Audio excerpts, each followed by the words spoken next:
Sure.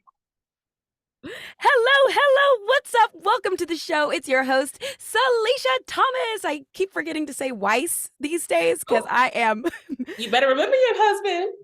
married. And you know what, y'all? Like today, this is a happy morning. Is it morning? It feels like morning. It's not morning. No, it's afternoon, but it's okay. My guest good. today, she's the bomb. Okay, here's a little bit about her. She was awarded top 40 under 40 at Stony Brooke University. She is an award-winning journalist. She's a writer and producer at MSNBC. Y'all, she got a big girl job, okay? Okay, but that's not all. She also calls herself a part-time performer. She can sing. She's funny. She's gorgeous. And actually, we met at a modeling gig a few weeks ago and became fast friends. And when she walks into a room, the atmosphere changes. Y'all, please help me welcome my new friend, Stephanie Alexandria. Hey. Whoa! Hey, girl. How are you today? Hey, I'm good. How are you? You know what? I'm good. We've been hanging out a little bit the last, I don't know, few days, whatever, and I've gotten to learn a lot about you. But today I stalked you a little bit. And I hadn't done that before.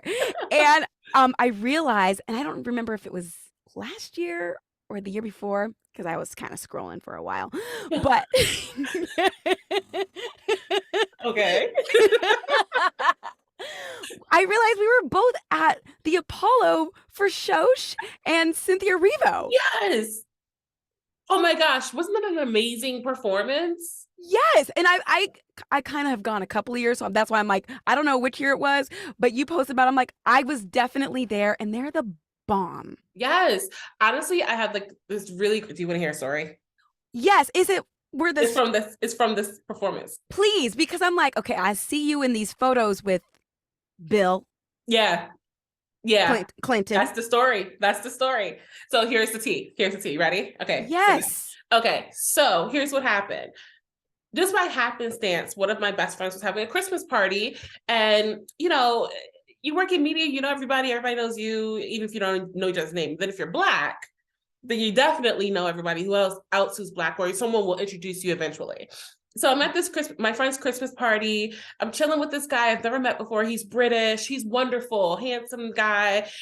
Unfortunately, gay, and I'm so single. So we're just sitting there, we're just talking and having a good time. And he's like, yeah, I'm gonna go to my best friend's performance. She's performing here in the city. You should come with me. And I'm like, sure. And he's Wait, they didn't tell you who it was? No, he didn't tell me who it was originally.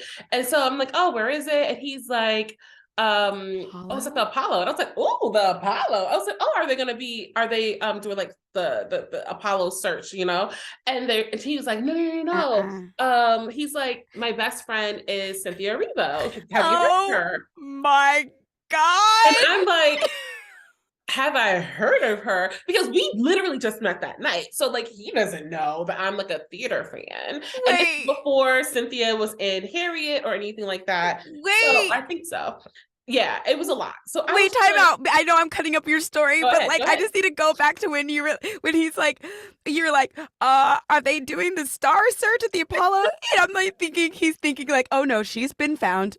Yeah, I'm sure. And so then of course I had this moment where I was just like, Cynthia Erivo is not your best friend. Like, Beyonce's my best friend. And so right now. But then he pulls out a picture. He's like, no, truly. He's like, what if the dog is like trying to steal things? And so he's just like, no, truly. And he pulled out this picture of him and Cynthia on some red carpet. And I go, oh, okay, cool. That sounds fun. Right? Like, very little phases me. So I'm like, sounds like a good time. Let's do it. I was like, let me see if I can get tickets. Just so happens that my other friend who worked at the Apollo at the time was in the room. And so he was like, oh, I can get you tickets. So suddenly I have 2 tickets to the Apollo and to this performance. And we're having like hold on, let me put the dog away. Go ahead. Do your thing. Come here. The dog was like, okay. So my friend was like, I can get you tickets. And I was like, this is perfect. Let's do it. A couple days later, there I am at the Apollo, and I walk up to the Apollo, and it starts before we even get inside. I walk up to the Apollo, and who do I see on the sidewalk but Lillias White and Dawn Lewis? Wait, Dawn Lewis. Yes. What? And I'm just like, oh, snap. And so I'm like, oh my gosh, hi, Miss White. Because I had just met Lillias at her performance at 54 Below. Like I was fangirling. I walked up to her. I was like, you were amazing. We had this moment. It was wonderful. We had a conversation because we were talking about Broadway, and I was telling her like my dreams and aspirations. She was like speaking like life over me. She was like, you're gonna make it. And I was just like, girl, you don't need to me. And she was like, you have a light. And I was like, you do have a light, Stephanie. Thank you. And so I was sitting like, so I'm still on this high. And so we're like, I see her, I walk up to her, I'm like, hi, Miss White, because she was looking a little lost. And she's like, hi, sweetie. And I'm like, oh, I met you. She's like, I remember you. And I go, oh my God, what is happening? So then I was like, you're here to see Cynthia Shoshana? She's like, yeah, but I'm looking for my tickets and blah, blah. So I helped her find the guy that she was looking for. So that was lovely. And then we all kind of like went inside together, split ways. They go to their seats and I'm seated where I am. And I'm just sitting. I'm not really like, I'm having this moment of like, when you walk into the Apollo, there's like presence, right? Yes. And I'm just trying to acclimate to the presence, to the room. And my friend is like tapping me on the shoulder, tap, tap, tap. And he's like, Stephanie, stop and look around for a moment. Okay.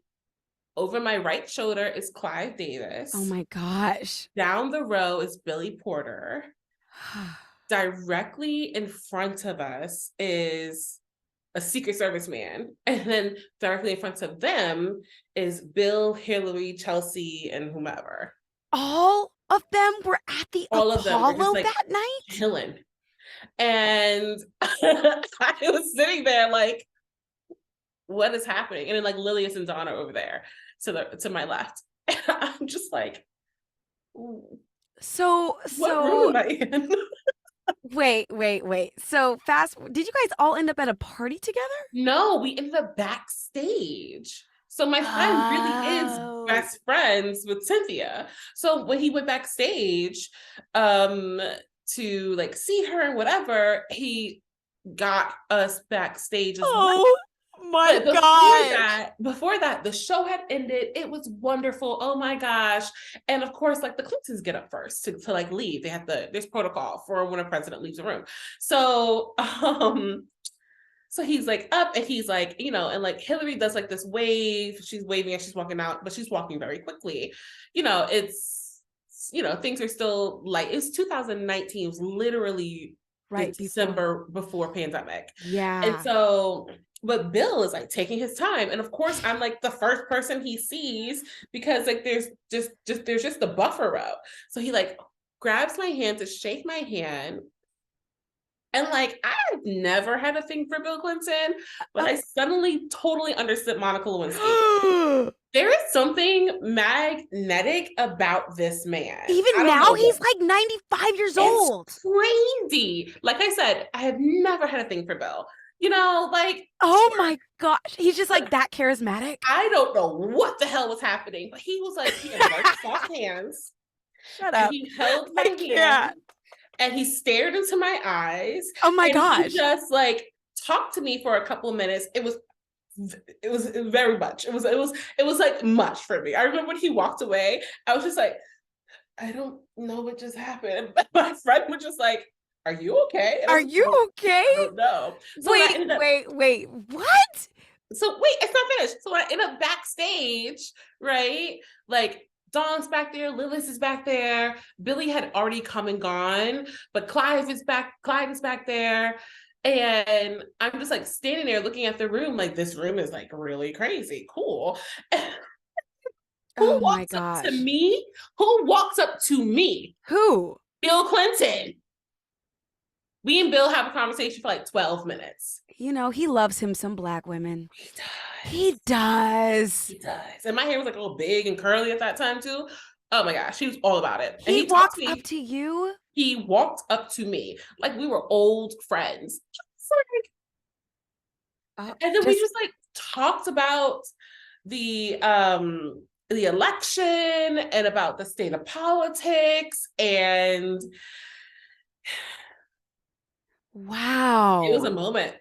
You know, I was gonna ask you, like, you being in media and corporate, and like what might be the craziest story that you've heard, but that is even like not about the media or being at work, and that is wild. Yeah, no, yeah. I live a very fortunate and like blessed life. I have to say that I end up in situations that when I tell the stories, like people are just like, I don't believe you. Yeah. Yeah. All the time.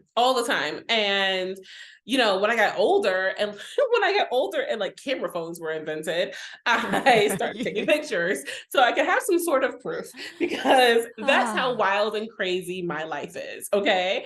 Wow. But yeah, I end up in situations all the time, and like I feel very blessed for them because I've had so many interesting interactions with like celebrities and politicians. Like damn near nothing phases me. Is there anybody who has caught you? Well, I know Bill Clinton sounds like he kind of caught you off guard a little bit, but is there anybody else that while you were working you were like, oh, I need to take a minute?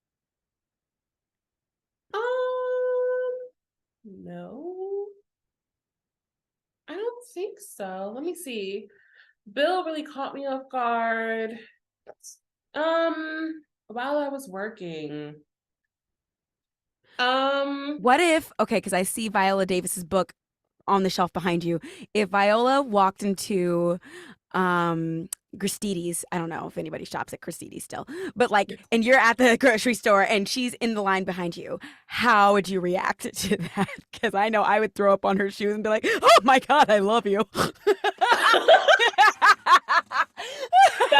That's the most honest reaction. I'd probably not do that. I'd probably turn around and like look at the conveyor belt and be like, is that what you're buying? Why are you buying that? Like, what is this part of your diet? Like, what are we doing? I would have questions. I'm like a constant fountain of questions. Or I would probably say something about the book or her like latest role, right? Like I would ask her about Woman King. Like, you got ripped for Woman King. So you would not have any problem at all talking to her?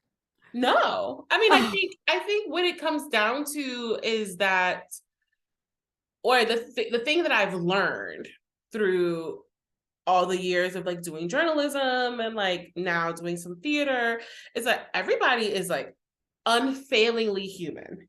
Right. Right, Stephanie. And it's so easy to get caught up in like the fame of any of these like quote unquote celebrities, but like fame is fleeting. Talent is a gift, and intelligence is not guaranteed. So so just like having a situation where I meet somebody, I am less likely to freak out. Speak your truth. Yeah, like I'm less likely to freak out. I mean, like maybe if I met like Michael Jackson, right? Prior to his passing, or Prince. But I saw Prince in person and I didn't really freak out. It probably was not the right reaction. I feel like if there was anybody to freak out to, it's Prince. It would be Prince. I've met Rihanna numerous times and have even like hugged her a couple times because she's friends with a friend of mine, and she smells so good. That rumor is very true. I don't know what the hell she wears. She's very tall. She is? She's tall? She's tall. People think I'm tall, but she wears really high heels, so she's always tall when I'm near her. Interesting. She might be shorter, but she's always on like stilettos, so I couldn't tell you. Interesting. We have the same birthday. She smells divine. Like, my God. She's...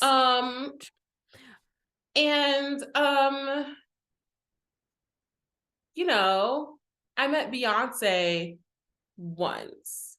How was that? She was nice. We didn't talk very long because I was doing something else. And at that time, I don't even remember. I think she was just going solo. And I wasn't like a huge fan of hers. Destiny's Child? Point. Yeah. Okay. And I just wasn't a huge fan of hers at that point. I wasn't seeing it. Okay. Like oh my gosh, Destiny's Child just fine, but like I loved me some Destiny's Child, Stephanie. I love Destiny's Child. Like I have all the albums and like Bootylicious for you. but she was going solo and like I just wasn't. It wasn't clicking and clacking for me, and it wasn't until I saw her perform at Essence Festival in 2009, where like I had liked her music and liked her solo album. I was on board with it, and I saw her work that stage live. Like the girl works. And I was like, gosh, this is it. This is my fandom.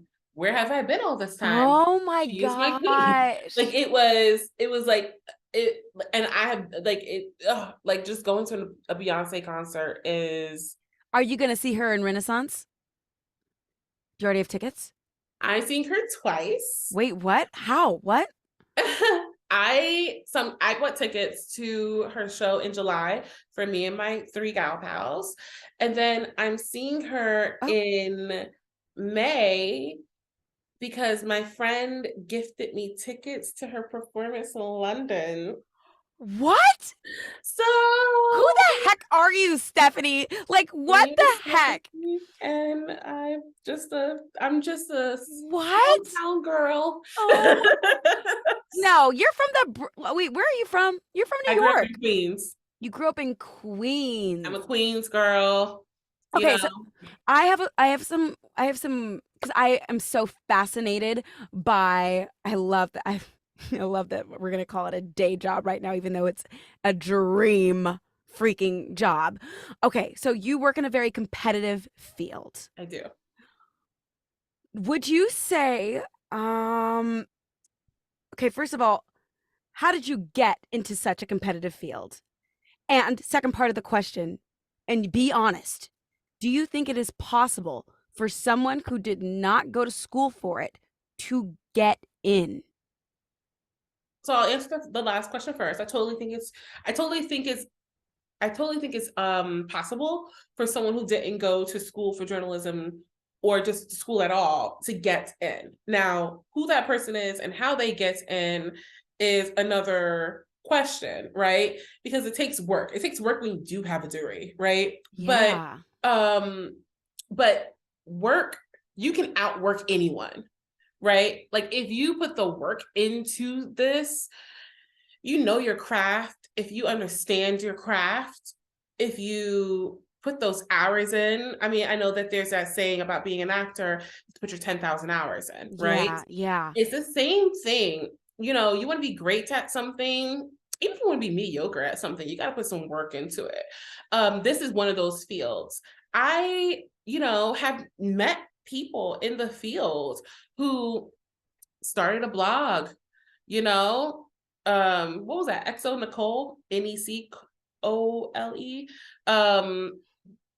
She started blogs and like became like this big like media person, right? I personally think that school is wonderful if you can afford it, but otherwise can be overrated. I don't think that school is for everyone.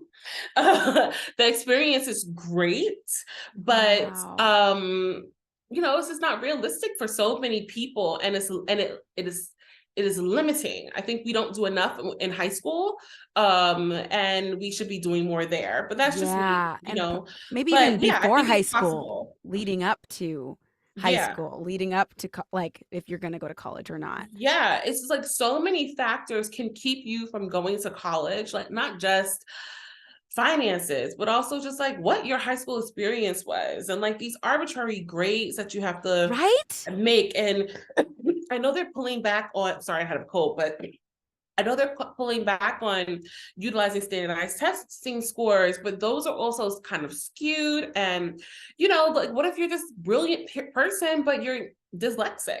Yeah, right? seriously. Or Or, ADD or ADHD, something in the class is yeah, distracting you. You can't focus on yeah. anything else, or So a many slow people, reader. right? Learning in That's me. a traditional school situation does not work for everyone. Yeah. And it won't work if you're in high school, and it won't work if you're in college. It doesn't make you any less brilliant. So I think that there are ways to do it. I think that there are opportunities for people to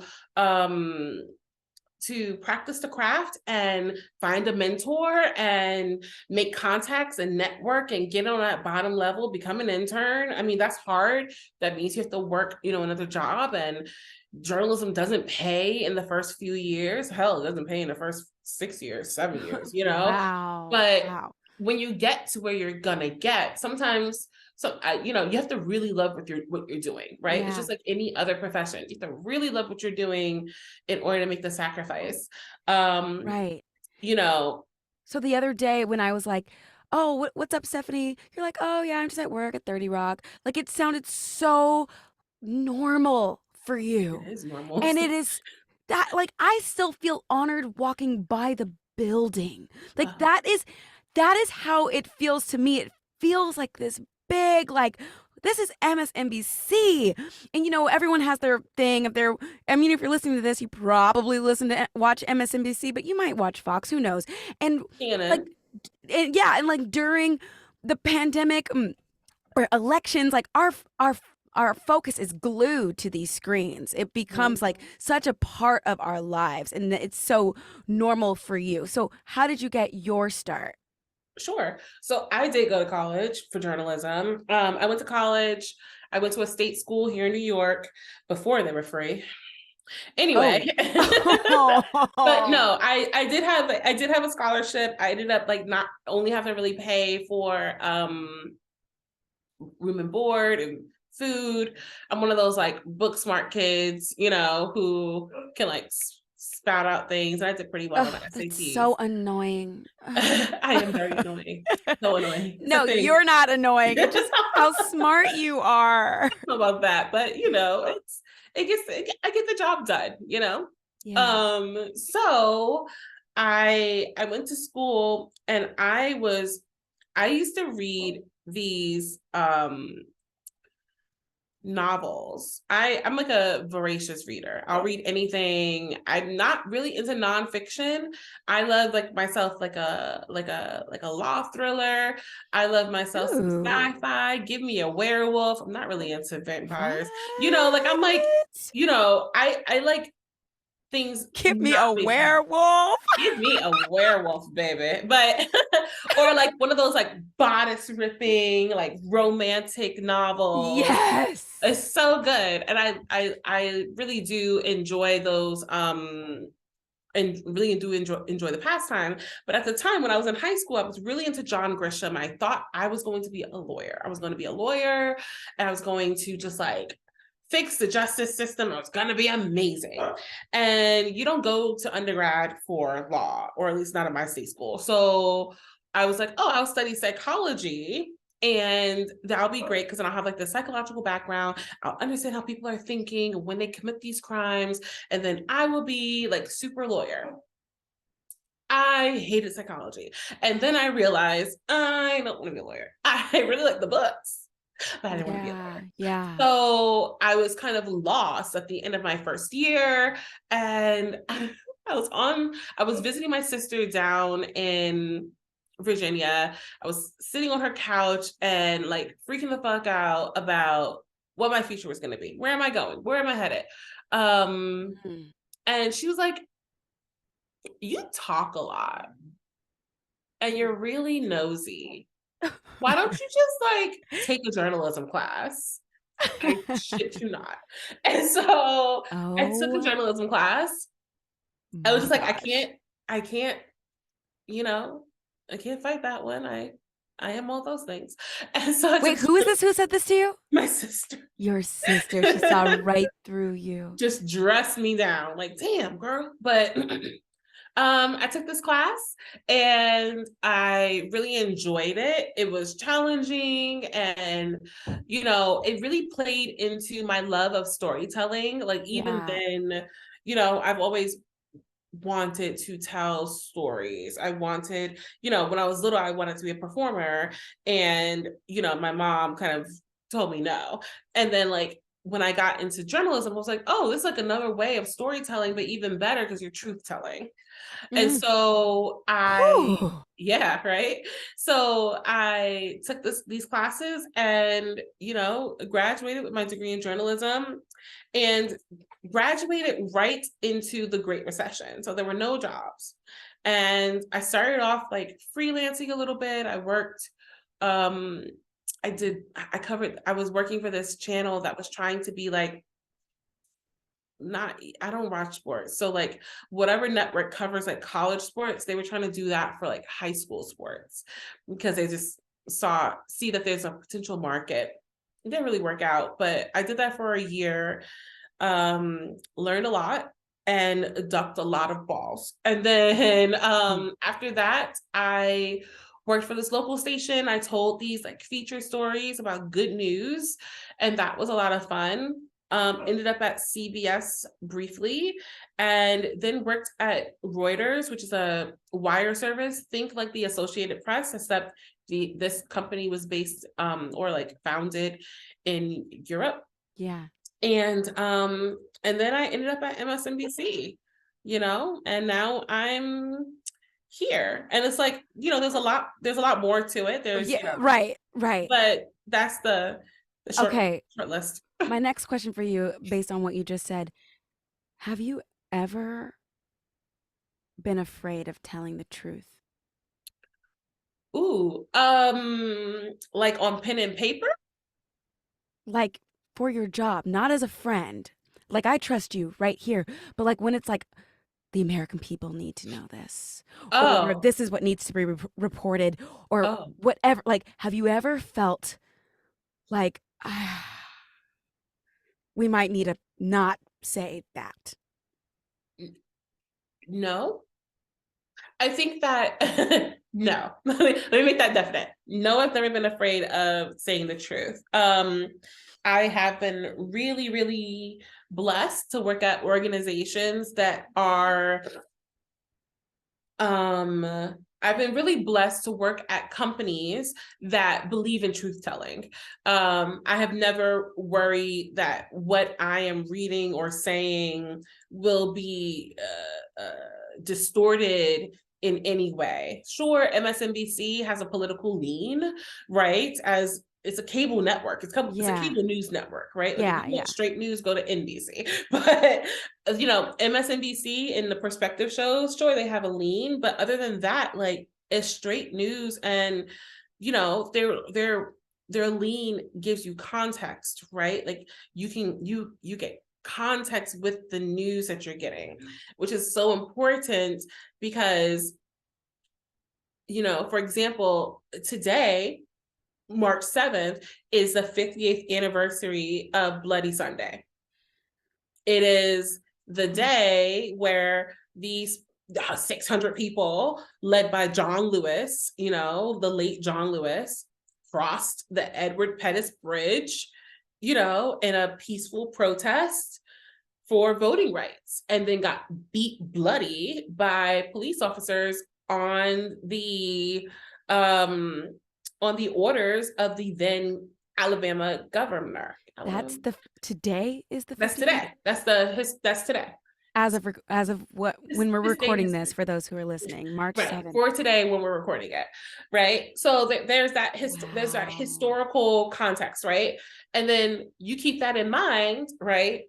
I keep those things in mind looking at history when I'm relaying to people how Texas and Florida and, you know, Ohio are and like all these other states are putting laws on the books saying events like that are too racially charged and sensitive to teach our students because it makes white students feel bad about history. It makes them feel like the bad guy.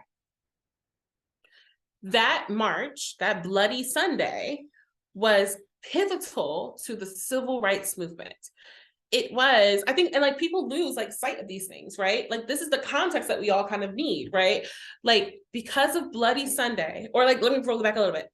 Because of the way technology works, right? At this point in history, 58 years ago, almost every household had, or most households had a television in it, black and white television in it, right? Something that before then, maybe 3, 4, 5 years before then, most people didn't have. It was now more affordable. It was a household appliance. Yeah. Everyone who was anyone had one, right? Uh-huh. There were only like 3, 4 channels, right? The news went off at 11 and like that was it. Like the TV literally went off, just snow until the morning time when the news came back on. Like you forget, like we didn't always have Twitter or phones or color TV. People would listen to the radio. This was, besides like pictures, which only show you like a moment in time, right?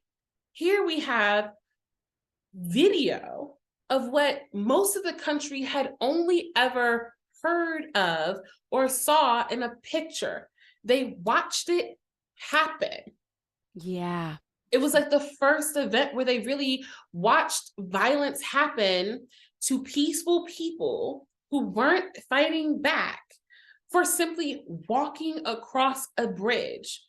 The police officers ran up on them, threw tear gas at them, beat them with billy clubs, right? So now you have like these millions of people, millions of Americans, white, black, and whomever, watching this on the news. And suddenly suddenly white Americans were mailing the president like, how could you let this happen?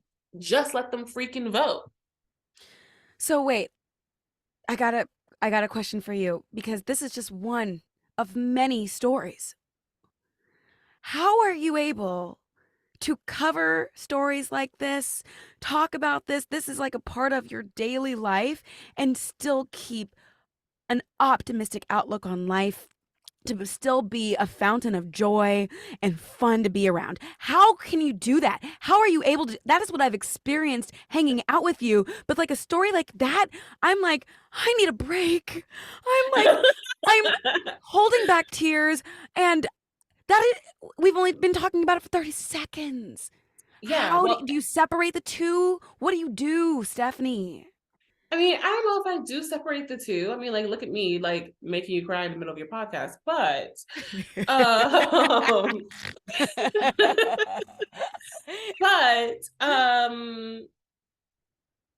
mean, sometimes you have to put things away, right? That is my job. I know something. You compartmentalize? You compartmentalize, right? You put things away. Like being an actor.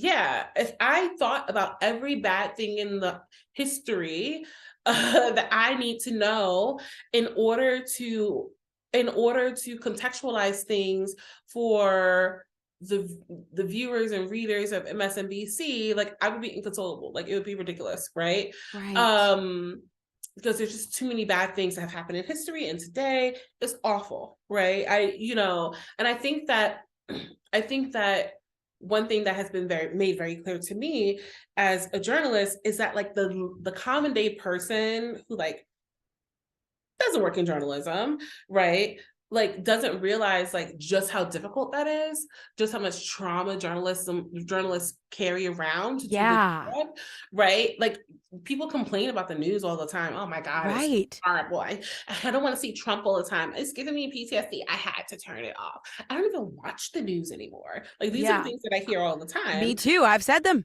Yeah, but like great for you that you can turn off the news, but like I can't and don't, right? Like it's my job, right? Sure, I might take a little bit of a news break, my day off, but other than that, like I need to know when things are happening. I need to know contextual things to not only, because at the end of the day, there's a couple things that like I like is like important to me as a journalist in my current iteration of life, that I think people need to know. And it really boils down to like one thing, and it's truly just simply that knowledge is power, right? Ooh, yeah. Period. right? I am thoroughly invested in the idea that I, as a Black woman, could not be sitting here in my power in the apartment that I pay for in New York City, making the money that I make at NBC, which is one of the biggest media conglomerate companies in the the world. Come on. Right? Had my ancestors not sacrificed for me, and like back, I'm descended from like slaves. Like I'm not from the Caribbean. I am like someone grabbed one of my ancestors, put them on a boat, chartered them across the ocean, landed in North Carolina somewhere, or like sent them to North Carolina, and like that's where my people are from, right? Wow. Yeah. And thinking about the fact that my grandmother is 97 and her parents were sharecroppers and their parents were slaves makes me very, very aware of the fact that I am privileged beyond measure to not only be able to read, write, and communicate clearly with people, but to also pass on my knowledge through the context of my lived experience and the lived experience of my people, right? So when I enter into rooms or when I'm walking through this life and I need to understand things and put it into the context of the people who live there, whether they live here in America or they're being bombed in Syria or they're walking across a border to freedom and safety, through South America, I find it so important to simply tell the truth because we don't get enough of it. And so much of this world runs on knowledge that we will never have. How you take care of your money, how you take care of your family, the food that you put in their mouths. America is such a dichotomy of opportunity and lack thereof. It is freedom and it is imprisonment. It is riches and it is poverty. And the thing that stands between so many people, between money, opportunity, power, love, joy, is simply knowledge. Sure, money can make you happy. I do believe that it will buy me happiness. Right? But how do you get that money? How do you make that money? How do you keep that money? Yeah. And it's those small things, those understandings of things, whether it's the stock, how the stock market works, what is happening politically here and abroad, what is happening in your community. I am very passionate just about people knowing anything and everything. I will tell you, it's in my power, anything that you need to know. And I think that is what we need to do. When everything shut down in 2020, like Broadway was gone on. I know. Well, I know. Like how was it for you? Was it the opposite? Like, did you have to go to work more? Did you get time off? No. I know. But like, I just can't imagine, like, you're like, oh, stuff's going down in the world. Now I have to like, what did it look like briefly? I mean, we were on. That was it. Like, were you worried about getting sick? Like, it was bad in New York. Sure, it was awful in New York. Yeah, we were free to freak out. But like we stopped going to the office when everybody else did. March 15th. Okay. I think I was in the control room when we got the notice that we were not coming back to the building. We finished up our show. I was on the air as a Sunday. It was a Sunday evening. For us, we went from having a show that was going to be about the political caucus. I think they were going to South Carolina. I think that was like the weekend where like Joe Biden was going down to South Carolina and where it became very clear he was going to be the Democratic candidate. We were doing that. Okay. And, we had been reporting on the virus for quite some time.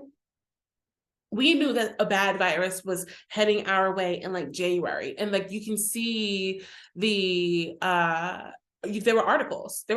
People, this is what I'm saying. Like, just because the knowledge is there, people don't actually like read it or ingest it. Right. Right. There were articles about, I remember because I had just come from Reuters. So I read like a lot of international articles. And it was like, I remember we had these conversations about how weird it was that like China was like slowly shutting down their entire country. Oh my gosh. And how, and then suddenly you start hearing murmurs that like there was this weird virus going around in India. There was this weird virus happening in Italy. different parts of Asia. Italy's came so much later, right? Like it started coming through Europe, but it went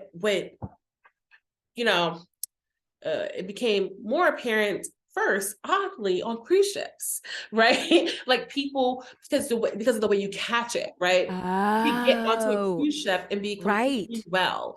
And then within days, you're ill. But now you've already spread it to everyone else. You've been hanging out with people, coughing and whatever. Nobody cares, right? And then we had all these like cruise ships that were like literally stranded at sea. And that was like those were the first things that you could see. I don't know if you'll remember, but like there was a cruise ship off of the coast, off the West Coast, maybe I think Seattle or something like that.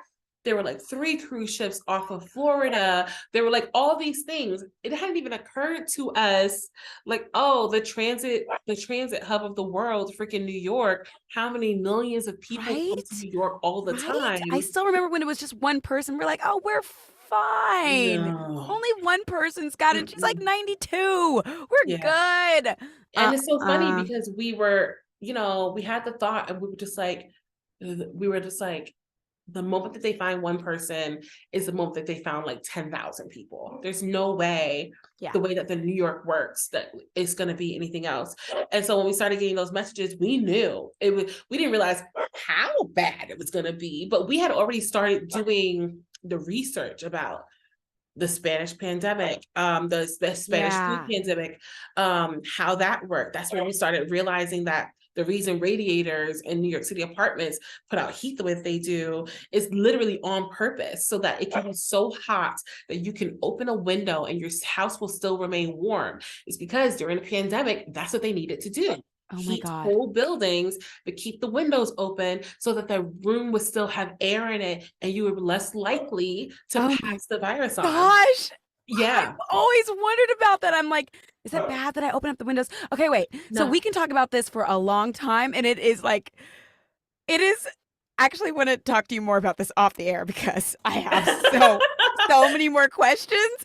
But I know that there's a whole other part of you, and we won't have to get into all of it, but I know that you've got such a joy and a passion for performing as well. And I'm curious, you are you are like not even knees deep, you're neck deep into your career as a journalist and working in like these big spaces. How are you able to make time for your creative pursuits as well? Oh, definitely. How? I don't know. Sleep is optional most of the time. Cool. Like who needs that? I do. Don't tell Michelle. Michelle, I didn't say it. I was kidding. She's talking about our mutual trainer, y'all, Michelle West, who has Bia. That's kind of oh my gosh. You want some arms? Look at Michelle's arms. Talking about Tina Turner, Angela Bassett. No, I know. Michelle West. Okay, so I do. I make time for it.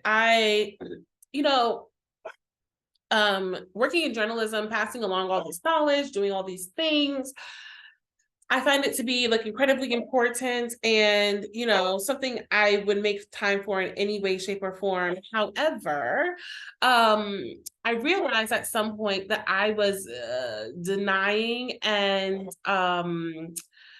really like ignoring my own needs, right? My own creative outlets. I am not just like a walking encyclopedia of like current events, right? Or of historical and political knowledge. You seem to know a lot though. I mean, I know enough. I get by. Shut up. You're like, I get by after all these things you just taught us. And by us, I mean me. I'm like taking notes in the corner. But like no one can be fulfilled just like that. Like no one can live on, what is it? No one can live on bread alone. Mm-hmm. Like come on, word. You need more. And I realized that I needed more. So I prioritize it, and sometimes, and I've realized recently that, the news in the news has changed. and as someone who has like been there through the change, I can say this definitively. News has changed. We used to have these news cycles where, like, I don't know, in the summertime, like almost nothing happened. People, the politicians took like a month off, and so did the news. And you could watch stories about how gas prices went up, and like, you know, like silly things like that, right? I'm sorry if you can hear the dog in the background, but It's okay. but you know, now it's like nonstop. You know, Donald Trump got elected, and the the state of news changed because the state of politics changed. It's it's not only different, but it's unhealthy, and it's on purpose, right? It's very much like, I say this all the time, but it's like, you know, like you see like the big things that are happening over here, so you're not paying attention to the little things happening over here, right? Don't get So me like, started on UFOs. right? Oh my gosh, please, aliens, come back. But you know, there are just like so many things that are happening in regards to politics in all 50 states. People can't keep track. And slowly, even though we're trying our best, we as journalists are trying our best to like tell you how they're eroding your rights in different states, we can't keep up. And the news has just gotten more and more negative. How can it be positive? How can we, because the in a negativity is society, do what it? sells, right? That's the No, rating. honestly, it's not. Like, yeah, sure, it's selling now because people are like living in fear of their lives, but like, and rightfully so, right? On so many different aspects. Immigrants, people who perform in drag, women, like, you know, the list goes on. It's not like, oh, let's put the most negative stuff on there and scare the pants off of people because we want to make another dollar. Cable news will take care of itself, right? People are going to put ads on the air, whether you're scared to go to sleep at night or not. It's more so as we make these editorial decisions, it's more so like, what do you need to know? Yeah. I mean, we don't have to tell you about abortion laws. You could figure it out when you go to your gynecologist, right? Do you want to find that out when you go to your gynecologist? Right? Right. So, like stuff like that. So, okay, so I'm asking about the balance between what you do for a living and your creative pursuits, but also I'd like to add in there, like, are you able to make time for dating as well? Are you able to make time for love? Sure. I haven't been dating recently. I want to. I have very romantic visions of romance, right? Like, yes, I do understand. Oh, girl, yes, I've seen your wedding pictures. You look like a little princess. It was awesome. But but like, I have, you know, like I love the idea and the feeling of being in love, like loving someone else, being able to share in like some of the most intimate moments, to like lean on someone and have someone lean on you. Yeah. To talk about dreams and fears and, you know, future, and just be able to live like that. Have I found it? No. People are trash. I've been People are working on trash. it. There are some good guys out there, but you got to find them, and it's tricky in New York. It's so hard in New York, Okay, right? so if you were going to find your perfect person, probably maybe here in the city, maybe not. What's the balance that you would be looking for with being able to like balance them and then also your work? Would you want them to be like at work all the time? Would you want them to be like the doting? You know, I've never thought about it that far. I truly believe in people and like loving people where they are. So I don't know if I would like, I don't know what I would be looking for as far as that is concerned. I want someone who, when they're with me, right? I don't need Yes. anything. I don't need anything else, right? Like you could be, I mean, like it would be great if you were like a multi-millionaire and just wanted to like fund me. But Speak it out there, girl. Speak it out. Put it out there. you know, it would be wonderful if like he owned his own place and he had money and he was like, oh, you could just stay at home and do whatever you wanted to do, sweetie. But in the world that doesn't exist, right? Whether, It you is know, hard I'm to find. bisexual, so like a man or woman, right? In Work. the world that doesn't exist, right? I just want to know that when we're together, we're on the same page, right? Whether you own a business and your phone is constantly going off, you have 20 minutes where you put that thing on do not disturb and you are just like all up on me, right? And then after that, we'll figure it out, right? Life is complicated. My life right now as a journalist is complicated, right? I cannot speak to someone about something that I am not doing myself, but I do think it's really important to like put a phone down and just make time for someone that you love. So we're getting close to time, but I do want to hear, what is your perfect date? What is your idea of a perfect, like, how does it go? How does it feel? Where are you? A perfect first date or a perfect like we've been dating for a while date? I mean, whichever one gives you the most butterflies in a good way. Ooh, okay. And do you talk about work? Do you not talk about work? Okay, so if it's a perfect. Oh, and one last question to add this on, because I know like you're a journalist, you ask a lot of questions. Would it be better for him to ask most of the questions, or do you want to do most of the finding out as well?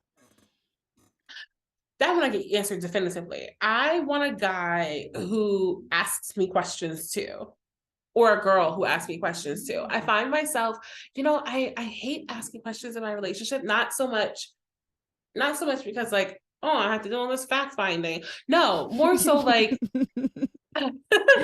like asking questions of someone indicates interest. I am interested in what you are doing. I am interested in what you are interested in. Yeah. Right? I'm asking questions because I want to find out more, right? If I'm sitting here asking you questions and you never utter a question, it feels like an interrogation.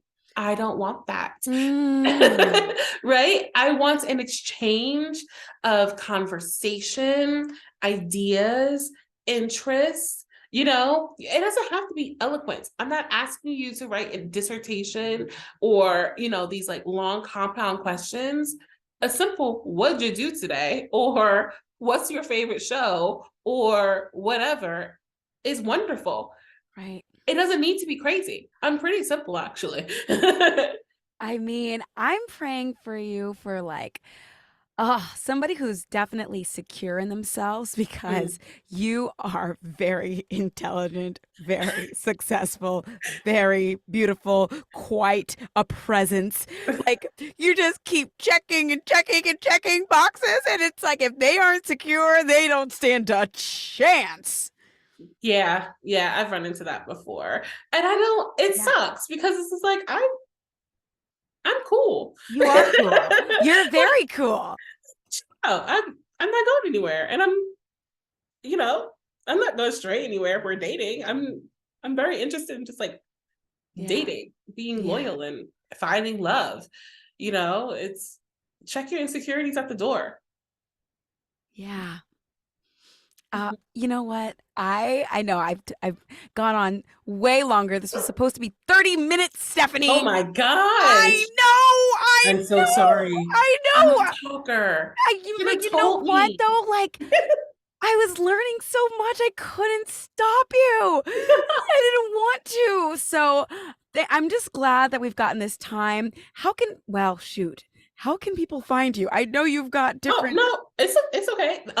They can find me almost anywhere under Stephanie Alexandria. So like if you're following me on Instagram, which is probably the quickest way to find me, it's like Stephanie 2_Alexandria. And I think that's my name on TikTok too. Not that I have a bunch of TikToks, but okay, I'm working on it. work. We're here for that. And I am honored that you came by, and shoot, I might even need to do a part 2 with you. So, Woo! oh, thank you so much, girl. You're everything. Thanks for having me. This was fun. Thank you for saying that. The journalist said this is fun, everybody. So that's my validation for the day. See you later.